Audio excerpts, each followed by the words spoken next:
Have you ever built a wall so high and maybe so thick that you thought to yourself, aha, nobody's going to be able to get through this? But you did it so that nobody could get close to you. Maybe you've been hurt or betrayed or just let down way too many times. And now, instead of risking another time getting hurt, you're just going to keep people away from you. It's safe, right? That's what happens with rigid boundaries.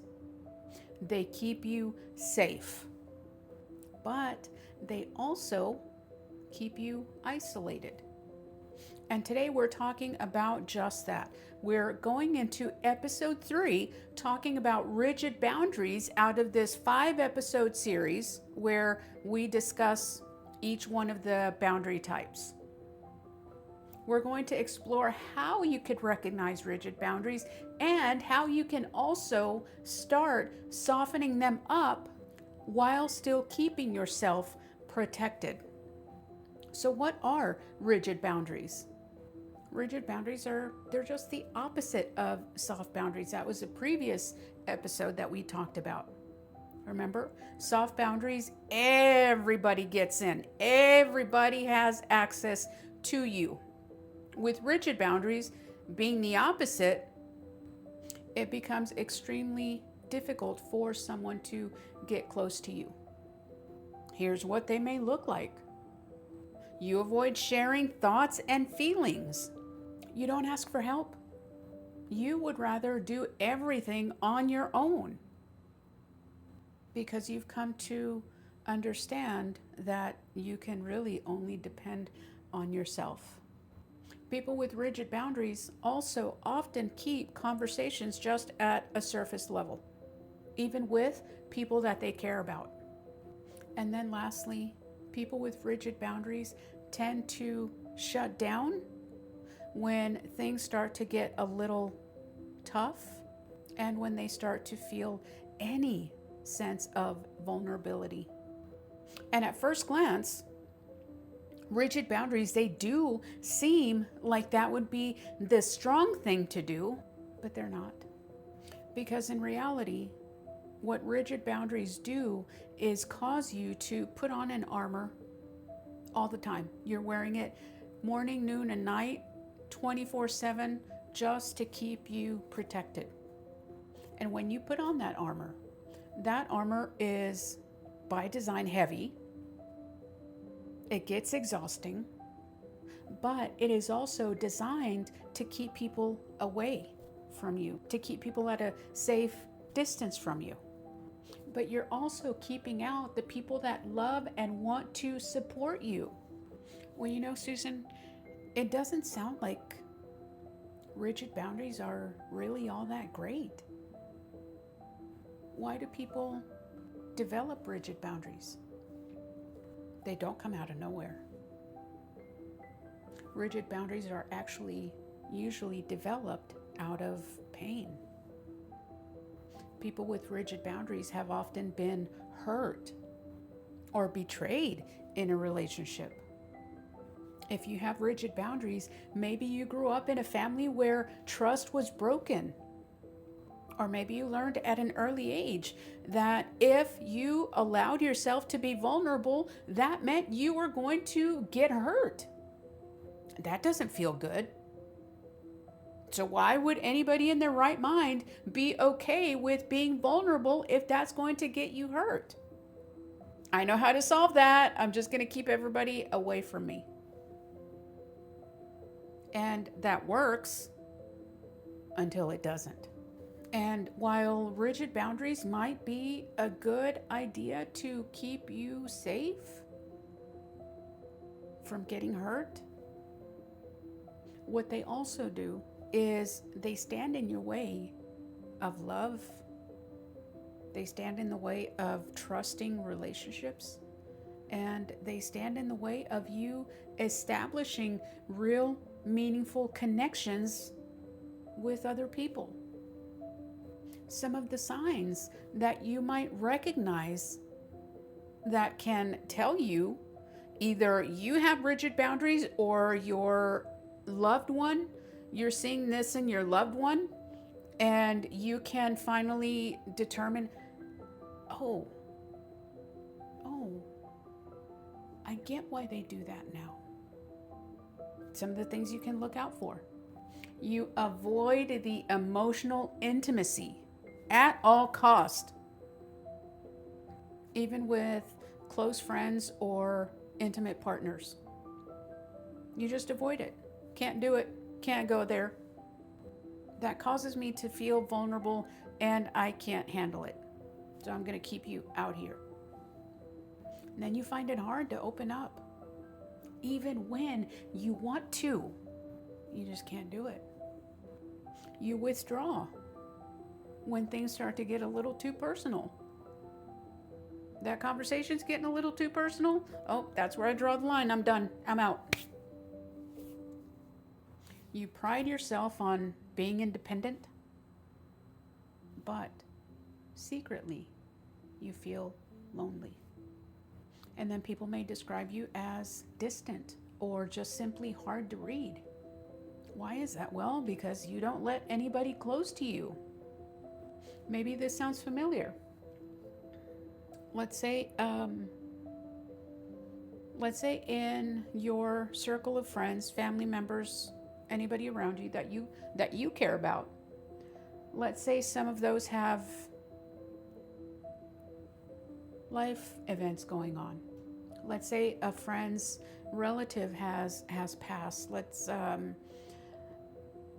Somebody at work got ill. Maybe somebody got into an accident. Somebody that you care about deeply. And all of that is weighing on you. Your spouse, your partner, a dear friend, a family member, they ask you, how are you doing? And instead of you responding truthfully and telling them, oh, you know what, I'm a little bit stressed out. I've got some concerns in my life. So-and-so has gotten hurt. This has just happened with this dear friend of mine. This happened with a family member. This is going on. Instead of you just opening up about what is concerning to you, what is affecting you, you go to your stock answer, I'm fine, when you're not. What that is that's your emotional wall. That is the wall that you have built, that you put in place every time someone tries to get close to you. Because what happens? What is your thinking? If you open that door and people come in, what's going to happen? You're thinking you're going to get hurt. And in order to prevent that from happening, what are you going to do? You're going to keep that wall around you at all times, from every direction.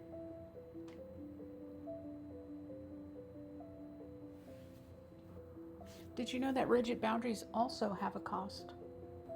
While they may keep you safe for the most part, they also keep you stuck. They keep you stuck in isolation. Because you keep pushing people away, because you keep that wall around you everywhere, nobody's getting in, you keep that wall around you, you also stay isolated. And you probably also end up just feeling alone. Rigid boundaries also cause missed opportunities because you don't ask for help. You don't accept support even when somebody wants to give it to you. You don't accept collaboration even when it's going to make life easier for you. But again, because you want to keep that wall up to protect yourself, you're missing out on all of those opportunities that could help you, that could benefit you. Your relationships also bear some of that cost, because there might be an issue with trusting other people. Your relationships are going to stay at a surface level because you're not going to let anybody else in. You're not going to let people in to really get to know who you are. And then there's the cost of the emotional exhaustion. I mentioned earlier about carrying that armor, putting on that armor to protect yourself. Well, guess what? That shit gets heavy. It's not going to do you any good carrying that around all the time. If I walk around with my wall everywhere I go, with everybody that I meet, everywhere, I can never get away from my wall. Guess what I've also done? I've also built a prison around myself, a prison of my own making. And the key to boundaries is learning when to open those doors and close them so that you could decide who gets to come in and who has to stay out. You get to decide who the right people are and when the right times are. You know, Susan, I'll admit, I have rigid boundaries. I don't let people in. I don't like to talk about my emotions because, yeah, I've been hurt a lot. I've been hurt way too many times. Well, I get it. I get it. I lived with rigid boundaries for years for the same reason. But I will also say this. Now that I do have the flexible boundaries in place, and now I can determine when I open and shut that door. You see the smile? It's because it's put me in a better place. And I know it could do the same thing for you. That's why I'm sharing this, because I want you to know about these things. I want you to put these things in place for you because they help you. They're good for you. Stop blabbering already, Susan, and tell me how to fix my rigid boundaries. Okay. Want to know how to soften up those rigid boundaries? Here's what you could do. Numero uno. Identify your safe people. Start there. If you have, let's put this in terms of a work family and then personal family. Let's say in your work family, let's say you've got 15 friends that you talk to at work. Right? Think about your friends at work. Okay. Now from those 15, identify the one, maybe 3 that you know are safe and start working on those boundaries. When either of those 3 people come and ask you, hey, how's it going? How are you doing? If you're not doing fine, say so. Try it with safe people, even in your family. If there is 1 or 2 or 3 people out of your expansive family that you find that are safer than others, start with them and then share in layers. If you're not used to opening up, you're not going to be able to just get all of it out in one sitting. Start small.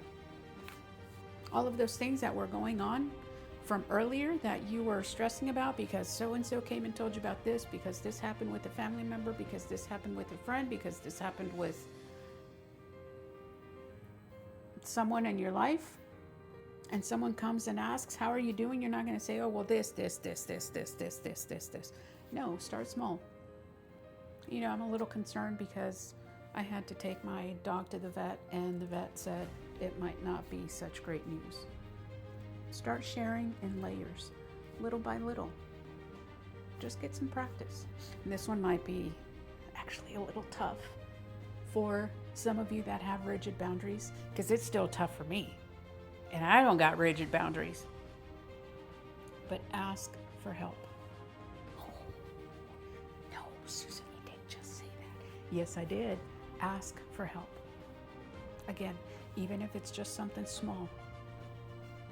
Practice it. Practice allowing yourself to get support from another person.